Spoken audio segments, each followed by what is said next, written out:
Chaque jour, Charles et Carole vous présentent la leçon de l'école du sabbat.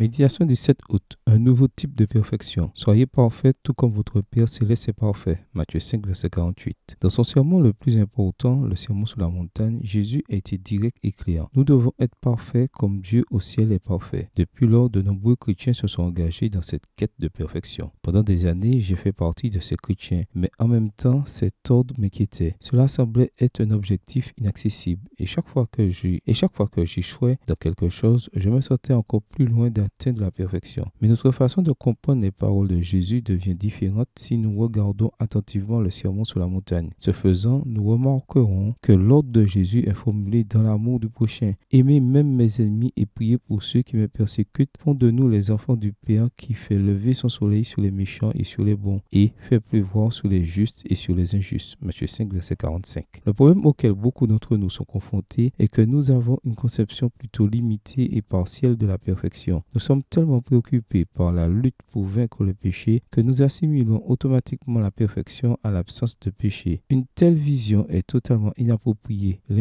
L'impeccabilité désigne simplement une absence et lui manque un contenu positif. Lorsque nous considérons Matthieu 5, verset 48 dans son contexte, nous remarquons que la perfection que Jésus a en tête ne consiste pas dans l'absence totale de défauts, mais dans la présence d'une vertu supérieure semblable à celle de Dieu. La perfection est un état de plénitude, d'achèvement, dans lequel nous reflétons l'amour de Dieu qui est le seul saint et parfait complet. Et comment pouvons-nous refléter la plénitude de l'amour de Dieu? Être comme lui. Dieu lui-même est décrit comme un compatissant et qui fait grâce lent à la colère, riche en bienveillance et en fidélité. Exode 34, verset 6. Je ne suis donc pas surpris que Luc rapporte les mêmes paroles de Jésus dans le sermon sur la montagne comme suit. Soyez miséricordieux comme votre Père est miséricordieux. Luc 6, verset 36. La perfection que Dieu attend de nous n'est pas une tâche impossible, ni un ordre qui vise à nous conduire à vivre une vie amère et obsédée par l'absence de péché, mais un défi pour devenir de plus en plus semblable à Jésus par la miséricorde et la compassion. Que ton objectif cette journée soit de montrer aux autres la miséricorde de Dieu, car c'est en cela que consiste la perfection. Amen. Bonne journée à toi et que le Seigneur te bénisse.